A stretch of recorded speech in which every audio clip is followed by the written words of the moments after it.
Alright, time for round 3. Our opponent should show up since this is the finals, and he did. And this hand is absolutely miserable. Probably mulliganing. Hey, our opponent mulligan. I think that's our first opponent mulligan. Hey, this hand's bad. We're keeping it. Because it's not terrible. But hey, if he's giving away, maybe he's giving away free win. He's not giving away free win. Let's just get that red land so we can have pyrotechnics turn. Dasher? Oh, okay.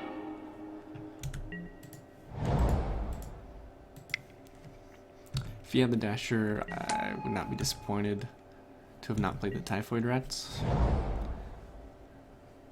Mono red would be sick.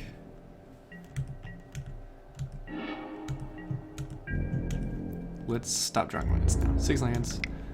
If we're gonna draw a land, make it a red land. Otherwise, just, don't give it to me. So right now we just look Sultai. Solidly Sultai. He should be a little bit scared.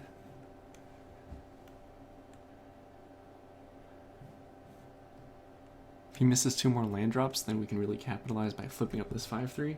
5 power is a scary thing to go against. Oh, good card. It's a terrible draw.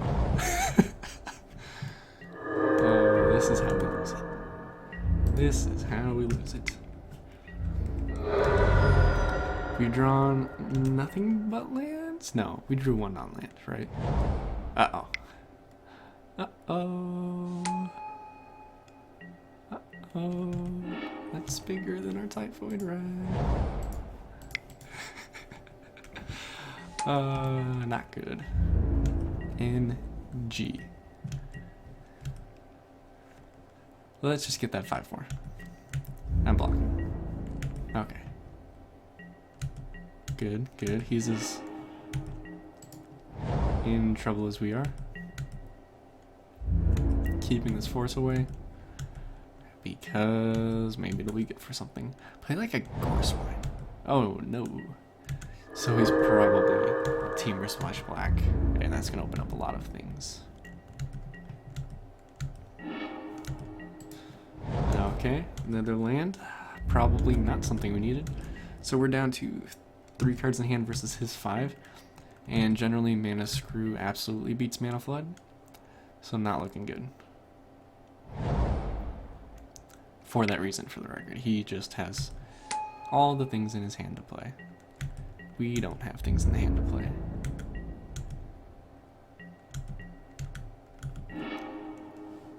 That is so bad. Oh man, that's the worst Kintree I think I've ever seen. 2 mana for a 1/1. So yeah, not playing it. I think we can draw ways to make it a real card.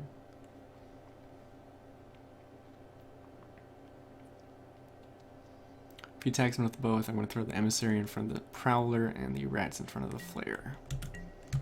I would probably attack with both if I was him. I'm willing to trade either of those for Typhoid Rats.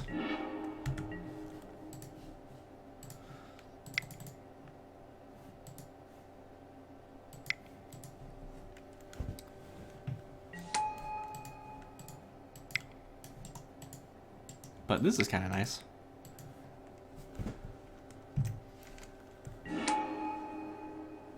If you'd had like a Force Away or any sort of instant speed removal for the Glacial Stalker there, that would have been hilarious. Similarly, I will be tacking in with the Glacial Stalker and the Spirit Warrior if he wants to double block one of them. I'm fine for that 1/1. Just to get in damage. I can also just Force Away one of them, which is probably the correct play. So that's what I would do.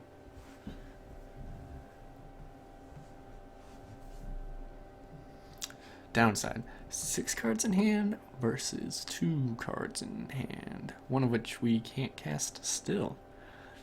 Because despite having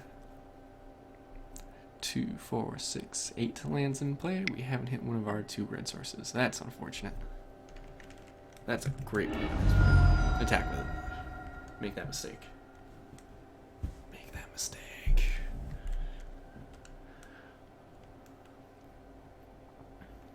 Very few spells have been played, but they've definitely been haymakers.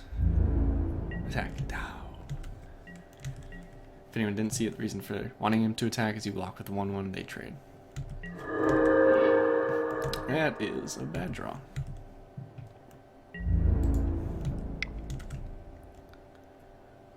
Double block, I'm bouncing this to hand and killing this. And looting, which is key.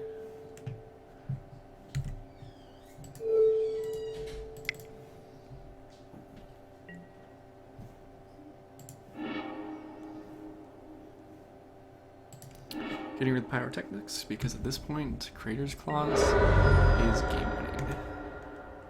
Not actually, but like, look at how much damage it would do once we get that source.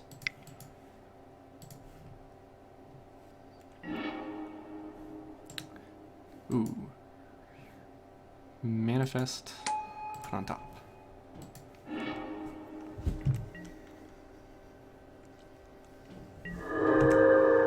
Place 2 spells this turn, we're going to tap them both down and just start getting a little bit aggressive. And he's probably going to play 2 spells this turn if he plays a land. Getting aggressive turns this Crater's Claws into a big deal. At this point, it would do 1, if we draw red source, 1, 2, 3, 4, 5, 6, 7, 8, 9, 10 because of the +2.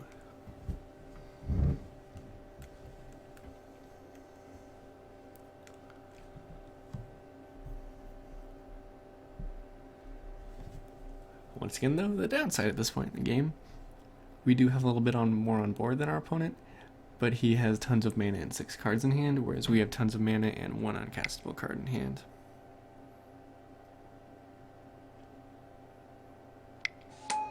Bear's Companion. That's pretty good. Tapping them both down, but...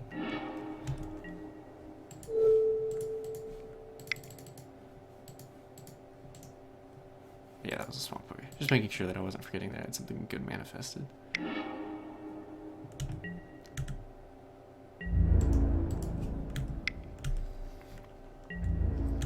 Going for the aggressive one with the Nagi here, because that's my style.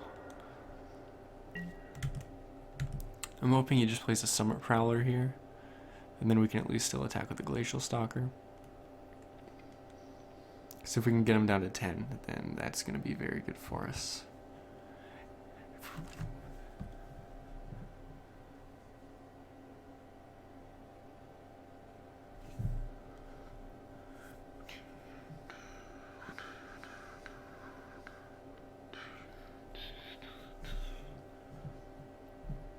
Opponent has more thinking to do than we do at this point in the game because we're living off the top deck.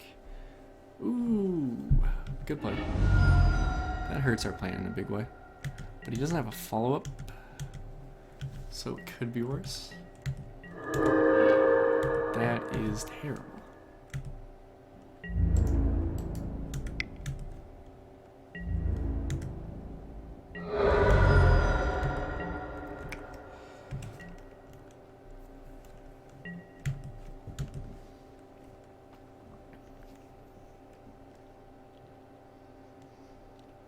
Man, if we can manifest our 5/4 off of this emissary, that'd be sweet.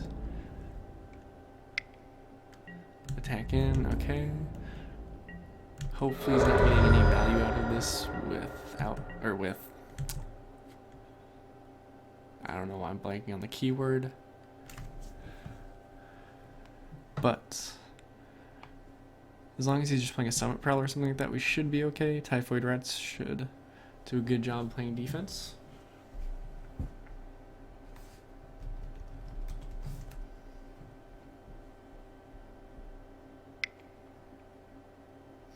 Raid. There we go with the keywords that I'm clearly bad at. Oh, and there's the value. Just shoot the emissary for some reason. He's probably shooting the rat. If I was him, I'd shoot the rat. He might shoot the manifest out of fear. Nope, shoots the rat.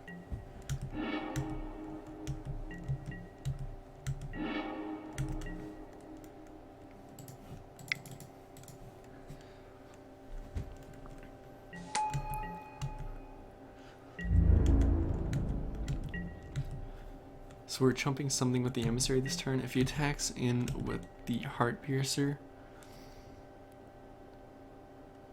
I will block the misfire. If he just attacks in with the bear, I just throw the emissary in front of it and hope to hit something that's a real card. That's a reason to play the swamp, though. Yep, yeah. Yep, this is looking pretty bad. Like I said, Mana Screw always beats Mana Flood. Not always. Quite often beats Mana Flood. And that's why. He gets to just start casting all his removal.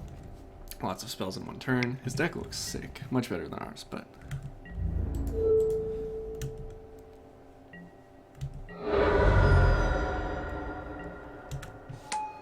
Okay, another land. Beautiful.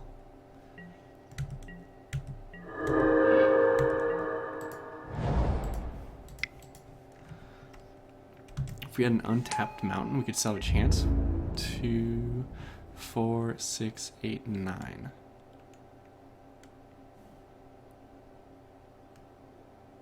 I'm going to attack here. Getting him down to 9 will be helpful because we can block here if we draw the untapped source next turn. Or chop block there again. We'll have taken 8 over the 2 turns, hopefully. Only. If he has another removal spell, we just lose here, and that's fine. I have accepted that.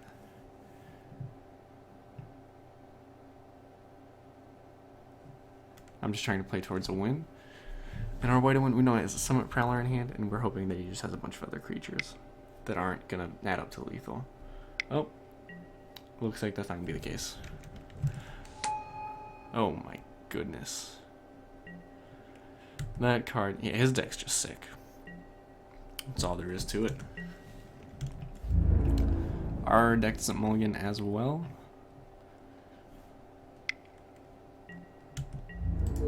Snap block there, take a lot of damage, beat that next turn. Don't have outs.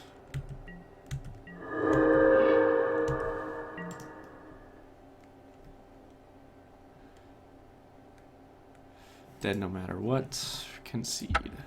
Well, I'll make him do it. I'm not going to play the Mistfire out though because I don't want to show him that. But his deck is 1 very good and 2 excellent against ours. We're really just trying to punch through the flyer or something like that. And I mean, look at his graveyard right now. Hunt the Weak, double Savage Punch, double Bathe, and Dragonfire. We're not beating that. That being said, this is just the end of first game. I'd probably bring in the second Rite of the Serpent.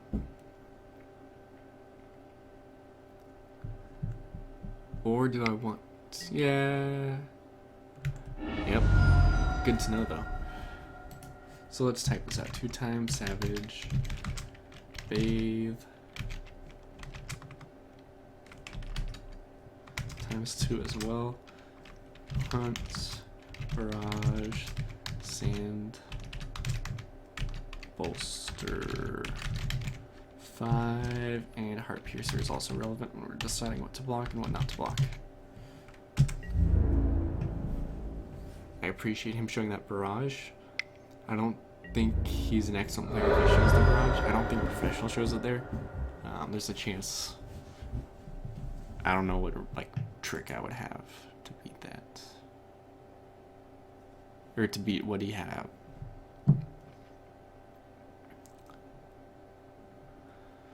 I think I'm gonna... So do I want to bring in the second right? I'd be bringing in over the Pyrotechnics. That didn't look great against him. And that cuts out our red requirements.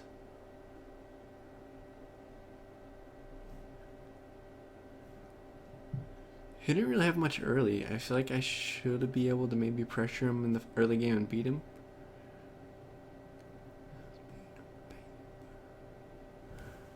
Let's run it.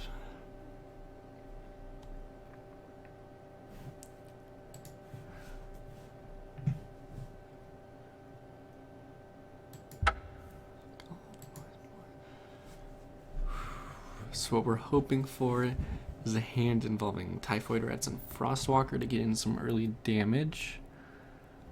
Preferably not mulliganing again. After this, I do plan to do a count, and let's see in the past 2 videos, or 2 series of videos that I've uploaded for drafts, how many times have I mulliganed? Because, like I said, I'm willing to bet it is a pretty big number. Some of that's, yes, maybe my lands aren't perfect, but I feel like it's more than I normally do.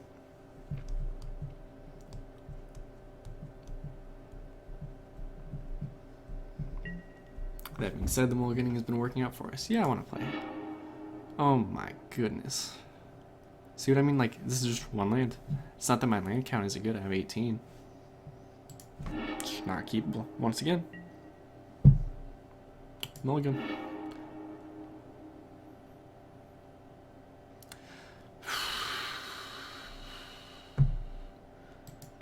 I guess.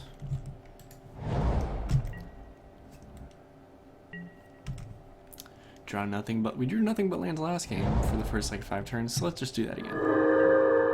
Swamp. Beautiful. Starting. Let's draw another swamp. Then we can follow that up with a tap, or maybe we want an untapped land, actually. Maybe we want Mistfire out. Maybe he uses that and it really helps us. Okay, that's not the worst. One of our splashes is turned on.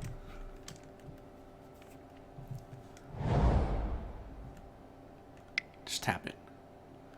Tap it for some reason. Oh, please still tap it. We're probably gonna end up trading, I think, the Bondkin for it.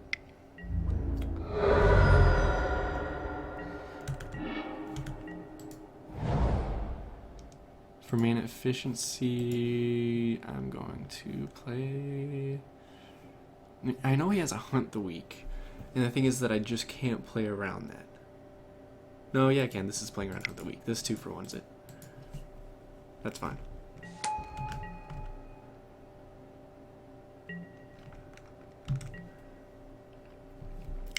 Now given Hunt the Weak, just gonna annihilate us. Bathe the Dragonfire, yep. Gonna play around that.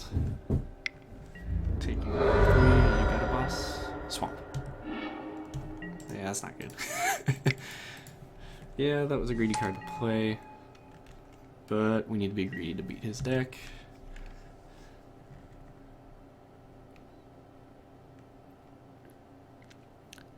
What is coming up next? Just don't hit another land. Be stuck at 4 forever. We might be able to beat him stuck at 4. His deck's also kind of greedy. 4 color with a lot of double. Or I guess just Summit Prowler that we know of.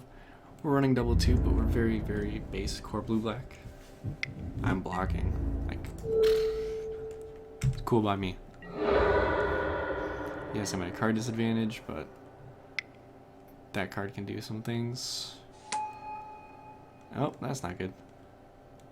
Into Morph. Oh, good. Nothing to follow.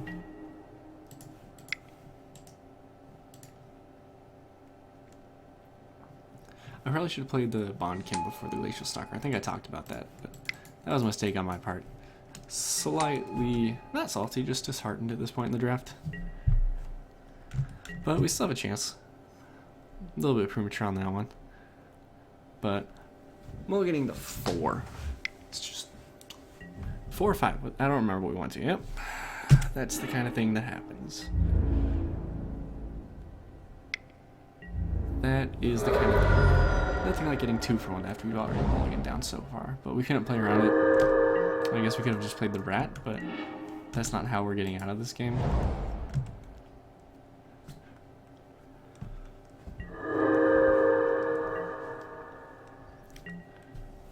Yep, F6. So what did we go down to? 5, yeah, okay. 4 spells, 1 land.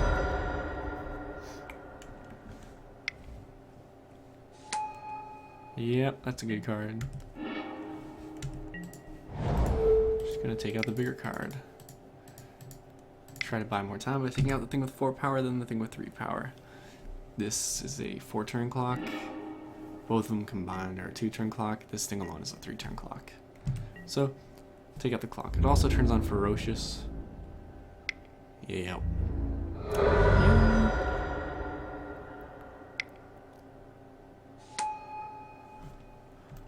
Yep.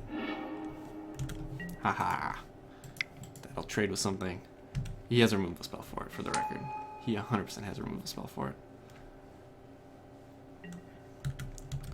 I could play this to buy myself a turn by having another chump blocker possibly, but like we're just not beating it anyways. Like, this is maybe if we drew our Monastery Flog and then could play this. That's a line we could possibly come back with. At least have a hope that he has no more spells left. I'm pretty sure he has a Heart Piercer or an Arrow Storm that he's just going to finish this off with. Kratos Claw? Oh, no. Okay. But, yep.